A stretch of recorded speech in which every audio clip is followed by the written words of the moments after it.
Una trama que llevó a la cárcel a 9 altos cargos en Andalucía. Un expresidente condenado a prisión, otro inhabilitado.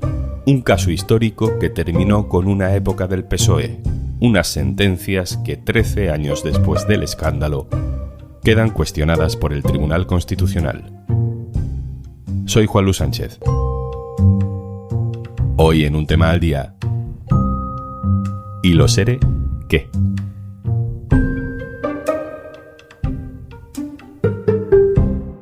Una cosa antes de empezar. Tenemos una súper oferta para ti. Disfruta de todos los contenidos de eldiario.es y Podimo por solo 3,25 € al mes. Tienes todos los detalles en eldiario.es/promo Podimo. Hay casos de corrupción que marcan una época. La sentencia del caso de los ERE de Andalucía supuso una condena histórica para el socialismo andaluz. Una condena política, porque después de aquello vino la derrota del PSOE tras décadas de gobierno en la comunidad y desde entonces ahí está Juanma Moreno, y sobre todo una condena judicial, con consecuencias personales muy directas sobre grandes figuras del partido. 2 expresidentes y 6 consejeros de la Junta fueron inhabilitados o enviados a prisión. No son nombres cualquiera. Manuel Chávez y Magdalena Álvarez, condenados, inhabilitados varios años por prevaricación. José Antonio Griñán, presidente después de Chávez, condenado junto a otros 9 altos cargos a penas de cárcel por malversación. De hecho, todos ingresaron en la cárcel, menos Griñán, que ha acreditado un cáncer que requiere tratamiento médico fuera de prisión.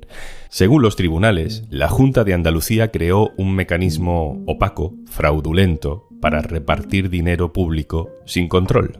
Ese sistema de ayudas estaba camuflado dentro de fondos destinados a paliar los efectos de despidos colectivos en empresas andaluzas. Por eso se conoce como el caso de los ERE. Un centenar de personas que no tenían derecho legal a esas ayudas, porque no eran trabajadores de las empresas que habían hecho un ERE, recibieron esas ayudas. La condena llegó en 2019. 5 años después, 2024, el Tribunal Constitucional acaba de tumbar la condena en el caso de Magdalena Álvarez por el delito de prevaricación. Magdalena Álvarez fue consejera de Economía de la Junta, fue también ministra de Fomento con Zapatero y fue también famosa por aquella frase de «antes partía que doblar». Y tengo la dignidad de una mujer malagueña, así que antes partía que doblar. Magdalena Álvarez acabó partida, pero el Tribunal Constitucional acaba de anular esta semana su condena por prevaricación y además desacredita parte de la acusación. ¿Por qué? ¿Con qué argumentos? ¿Puede cuestionar esta decisión toda la columna vertebral del caso de los ERE? ¿Después de esta anulación pueden venir otras? Vamos a intentar responder. Alberto Pozas, hola. Hola Juanlu, ¿qué tal? Alberto Pozas es mi compañero periodista del diario.es, especializado en tribunales. Alberto, vamos primero al origen, ¿no? Según la Audiencia de Sevilla, en primer lugar, y el Tribunal Supremo después, ¿de qué hablamos cuando hablamos del caso de los ERE de Andalucía? Bueno, lo que dice la justicia desde que arrancó el caso, además, es que en Andalucía, en los años 90, en la Junta de Andalucía de Chávez, se puso en marcha un sistema para dar ayudas sociolaborales tanto a empresas como a trabajadores y que se hizo un sistema para que esas ayudas llegaran al bolsillo de empresas y trabajadores lo más rápido posible. Tan rápido que se saltaban los controles y que se hizo de forma, en definitiva, ilegal, sin ejercer ningún tipo de control sobre ello y pasando incluso por encima de informes que alertaban de este tipo de ilegalidades. En un primer momento, tanto la Audiencia de Sevilla como el Tribunal Supremo, pues dijeron que estas irregularidades empezaban en el primer papel y terminaban en la adjudicación del dinero. Empezaban cuando los viceconsejeros de la Junta de Andalucía se reunían para hacer los anteproyectos de presupuestos en la fase más primigenia de todo el proceso y terminaba cuando el dinero entraba de forma efectiva en el bolsillo de algún trabajador o de alguna empresa que no se lo merecía. O sea que todos estos políticos de primer nivel condenados, Magdalena Álvarez incluida, fueron condenados porque la justicia cree que diseñaron el fraude, ¿no? Diseñaron la trama, no porque se diera la trama dentro de la Junta y ellos como responsables deban pagar. Eso es, tanto la Audiencia de Sevilla como el Tribunal Supremo hicieron responsables pues a todos los altos cargos, o casi todos, que participaban en el proceso de principio a fin, tanto a directores generales como finalmente incluso pues a 2 presidentes de la Junta de Andalucía. Lo hicieron por 2 delitos. Por un lado, la prevaricación, que es la que ha acarreado condenas de inhabilitación. Prevaricación, en un primer momento, porque todo eran decisiones injustas, que es en lo que consiste este delito. Y luego también malversación, que es el delito que acarrea condenas de prisión, porque además coger dinero público y dedicarlo a otra cosa distinta de forma consciente también es un delito. Todos los condenados, en un primer momento, fueron condenados por un delito de prevaricación. Por ejemplo, el expresidente Chávez, también Magdalena Álvarez, la exministra y exconsejera, fue condenada a 9 años de inhabilitación por participar en todo ese proceso de elaboración de los presupuestos. Y luego, por la malversación, que es el delito que acarreaba condenas de cárcel, 10 de los condenados. Entre ellos, Griñán, exconsejeros como Viera, Carmen Martínez Aguayo, etc. En el caso de la malversación, por participar directamente, según la justicia, en la adjudicación de ese dinero, en coger ese dinero de la caja pública de la Junta de Andalucía y entregarlo a quien no se lo merecía. Siguiendo con el ejemplo de Magdalena Álvarez, Alberto, ¿se la condena por hacer qué exactamente? ¿Por hacer unos presupuestos en Andalucía de 30.000 millones de euros donde había una partida de ayudas fraudulenta? ¿O por ser ella responsable de diseñar como consejera de Economía esa partida de destino fraudulento? Bueno, según la Audiencia de Sevilla y el Tribunal Supremo, que fueron los que juzgaron y sentenciaron el caso, Magdalena Álvarez, como consejera de la Junta, formaba parte de un grupo de altos cargos que participó en todo el proceso legislativo de elaborar los presupuestos de los que después salían las ayudas que se repartían de forma irregular. Hasta ahora, ¿qué había dicho la justicia? Los tribunales ordinarios, por la vía penal, pues decían que tanto Magdalena Álvarez como otros altos cargos, consejeros, presidentes de la Junta, directores generales, lo habían hecho de forma consciente, que todo el armazón legal lo habían montado de forma consciente para que no existieran controles, para que esas ayudas pudieran salir lo más rápido posible de las arcas públicas y llegaran al bolsillo de trabajadores y de empresas, se lo merecieran o no se lo merecieran, pero sin pasar muchos controles que sí tendrían que haber pasado. ¿Y qué dice ahora sobre eso el Tribunal Constitucional, el que tumba la sentencia?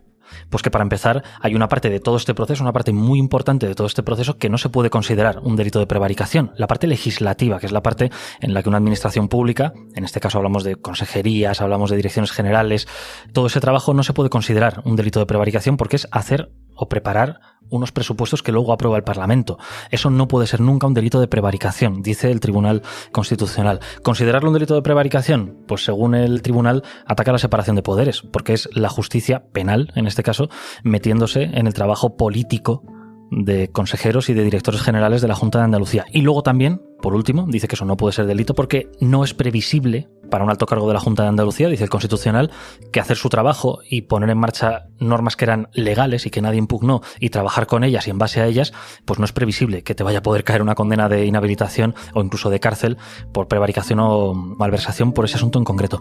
Entonces, todo lo que tiene que ver con la fase previa a la adjudicación de las ayudas queda fuera del delito de prevaricación, anteproyectos, proyectos de presupuestos e incluso una buena parte de las modificaciones presupuestarias que se hicieron después de 2002. Esto afecta a una parte importante de lo que era el delito de prevaricación, que es el tronco del caso de los ERE.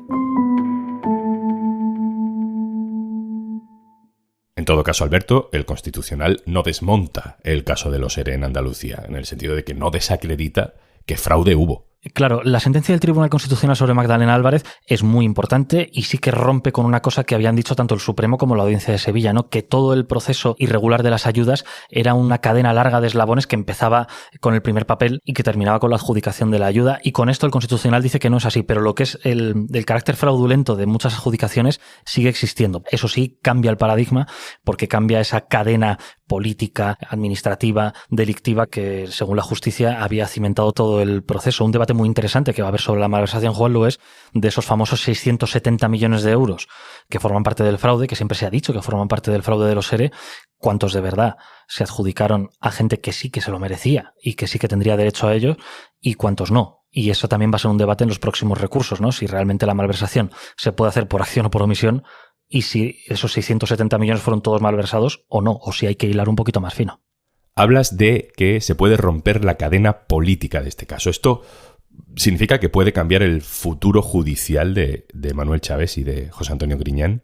Bueno, el Constitucional va a estudiar caso por caso porque es verdad que cada caso de cada alto cargo es un poquito distinto del de al lado, pero si nos ceñimos a lo que se ha dicho en el proceso y lo que ha dicho la Fiscalía, esta sentencia puede afectar incluso a otros 7 altos cargos condenados por prevaricación en circunstancias similares a Magdalena Álvarez, y entre ellos están los expresidentes Chávez y Griñán. En paralelo a todo esto, el entorno político y personal de José Antonio Griñán ha pedido el indulto para el expresidente. Sería un indulto incomodísimo para Pedro Sánchez, que es el único que puede firmarlo, porque además Pedro Sánchez llegó al PSOE rompiendo un poco con ese pasado, ¿no?, encarnado en la candidatura de Susana Díaz. Pero claro, a la vez hay presión interna, incluso periodística. No sé si el gobierno, Alberto, puede estar contemporizando, ¿no?, a ver si el Constitucional le salva de tener que tomar una decisión que obviamente tendría desgaste en la opinión pública. Bueno, lo último que sabemos es que se está tramitando ante el Ministerio de Justicia. Hace no mucho que llegó la petición como tal al Ministerio, y lo último que sabemos es que la Fiscalía Anticorrupción, que fue la que impulsó la acusación en todo este proceso por la vía penal, se ha opuesto a que sea indultado. La última palabra en cualquier caso la tiene al final el gobierno. ¿Se están poniendo de perfil para esperar a ver qué dice el Constitucional? No lo sabemos ni lo vamos a saber, porque si es así no lo van a reconocer. Desde luego, ahora, el indulto que se ha pedido para Griñán, y no sé si hay otros que también lo hayan pedido, viene apoyado por el voto particular de 2 magistradas del Supremo que cuestionan la condena por malversación, por el dictamen de la Fiscalía del Constitucional que cuestiona parte de su condena por el otro delito, por prevaricación, y a la espera de lo que diga el Constitucional, porque hay parte de los argumentos de la sentencia de Magdalena Álvarez que se le pueden aplicar. Para una parte del Partido Socialista, este indulto es además legítimo porque nace de una sobreactuación judicial, eso dicen ellos, ¿no? En los orígenes del caso, de algunas decisiones que ahora se cuestionan, está una jueza que acaparó muchísimo protagonismo en aquellos años, Mercedes Alaya, y en el PSOE andaluz siempre se han quejado de que la actuación de esta jueza, en este caso, constituía un ataque judicial con intención política, un puro lawfare, ¿no? Bueno, entonces no se utilizaba esa palabra, pero el patrón sería el mismo. Le he pedido a mi compañero del diario.es en Andalucía, Javier Ramajo, que nos resuma por qué. Hola, Juanlu. Bueno, la verdad es que el caso de los ERE, las distintas decisiones que se fueron tomando, sobre todo al principio de la instrucción de la jueza Mercedes Alaya, coincidió con algunas fechas políticas y electorales importantes. Quizá lo más sonado fue el auto en el que la jueza pidió la imputación de los expresidentes de la Junta, Manuel Chávez y José Antonio Griñán, el 10 de septiembre de 2013, coincidiendo justo a la misma hora con la toma de posesión del nuevo gobierno de Susana Díaz, entonces lideresa del PSOE andaluz y presidenta de la Junta de Andalucía. Hubo algunas otras coincidencias anteriores a esa fecha de 2013. Nosotros llegamos a recopilar hasta 13 actuaciones, autos, escritos o tomas de declaración que se conocieron durante las campañas electorales. Hablamos de las municipales del 2011, de las generales del 2011 y de las autonómicas andaluzas de 2012. Por ejemplo, la primera declaración judicial del entonces único exconsejero imputado, Antonio Fernández, coincidió otra vez con la toma de posesión del presidente Griñán en el Parlamento de Andalucía el 19 de abril de 2012. Antonio Fernández ingresaría a la cárcel 5 días más tarde.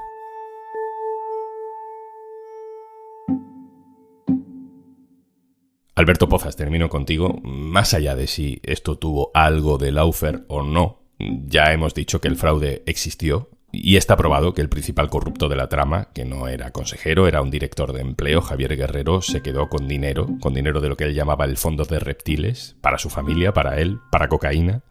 Pero más allá de eso, hay un debate de fondo, Alberto, que también hemos tenido con otros casos de corrupción en España, ¿no? ¿Hasta qué punto los altos responsables políticos son culpables o deben ser culpables judicialmente de lo que suceda en la ejecución o en la corrupción que ocurra bajo su mando, ¿no? Si no hay pruebas de que ellos dieran órdenes directas. Hay diferentes criterios. A ver, esto el Tribunal Supremo, la Sala de lo Penal, lo ha dicho 100.000 veces o 200.000 veces, que es que porque alguien sea el máximo responsable de una administración pública, un ministro en un ministerio, por ejemplo, no significa que se le pueda hacer penalmente responsable, que se le pueda condenar por cada irregularidad que pasa en ese departamento. Hay que probar que ese alto cargo, ese ministro, ese director general tenía conocimiento de la ilegalidad e incluso, depende del tipo de delito, que la promovió o que no hizo nada por evitarla. En el caso de los ERE de Andalucía, hasta ahora los tribunales han dicho no solamente que no se vigilara lo suficiente o que altos cargos de la Junta de Andalucía hicieran un poco la vista gorda o no hicieran por preocuparse por qué pasaba con esos millones de euros que salían de forma descontrolada de las arcas públicas de Andalucía. Lo que dicen es que armaron todo el sistema de forma consciente para que esto fuera así. Luego es discutible porque, como hemos visto, el Constitucional dice que muchas cosas de esas no son delito, pero lo que ha dicho hasta ahora la justicia es que todo ese sistema se montó de principio a fin de forma consciente, no tanto por no mirar, por no vigilar o por no querer hacerlo. ¿Qué pasa en otros delitos? Porque, claro, todos tenemos en la cabeza el expediente X de Esperanza Aguirre, ¿no?, que ha pasado por el banquillo de la Audiencia Nacional prácticamente todas sus manos derechas desde los años 90 hasta la actualidad. Muchos han sido condenados, otros están pendientes de juicio y ella, pues por ahora, ha ido como testigo y la única vez que se le ha imputado ha sido por llevarse por delante una moto de la policía municipal. Claro, en ese caso son delitos en los que, como te decía, el Supremo dice que no porque pase en tu departamento, por ser el máximo responsable, se te tiene que condenar, y esa es un poco la doctrina que se ha aplicado a Esperanza Aguirre, ¿no? Que cómo iba ella a saber lo que pasaba en el despacho de al lado. Es discutible, es muy discutible, pero por ahora lo que se ha hecho ha sido eso. En el caso de los ERE se ha entendido que sí que había una intención por parte de todos los condenados de hacerlo así. Vamos a ver si ese razonamiento sobrevive a todas las deliberaciones del Constitucional. Alberto Pozas, compañero especializado en tribunales en eldiario.es, muchas gracias. Bueno, muchas gracias. Y antes de marcharnos... Hola, soy Juanjo de Podimo y hoy te invito a frenar un poco, a que te vengas con nosotros a la luz de la hoguera, a escuchar una conversación bajando un poquito las revoluciones. Y te recomiendo también verlo, no solamente escucharlo, porque merece la pena. El nuevo podcast de Darío MH. ¿Tiene Paula Gonu fecha de caducidad? Por ti misma, ¿eh? No te digo por... Yo creo que no. Ahora te digo que no. Igual hace un año te hubiera dicho que sí. Yo ahora creo que no, pero te he dicho, ahora estoy top. Ahora a nivel emocional estoy súper bien, motivada, a nivel laboral, personal. Entonces te diría que no, pero porque ya forma parte de mi vida. Me lo paso muy bien haciendo esto y creo que forma parte de mí. Entonces, aunque tenga épocas malas, no voy a pensarlas como que son el final. Esto se llama Fuego Amigo, y si quieres escucharlo completo y descubrir un montón de podcasts y audiolibros, tienes una promo de 3,25 euros al mes para que disfrutes de todos los contenidos de eldiario.es y Podimo, solo si entras en eldiario.es/promo Podimo. Esto es Un Tema al Día, el podcast del Diario.es. Si te gusta lo que hacemos, necesitamos tu apoyo. Hazte socio, hazte socia del Diario.es en eldiario.es/socio. El podcast lo producen Carmen Ibáñez, Marcos García Santonja e Izaskun Pérez. El montaje es de Pedro Nogales. Yo soy Juan Luis Sánchez. El lunes, otro tema.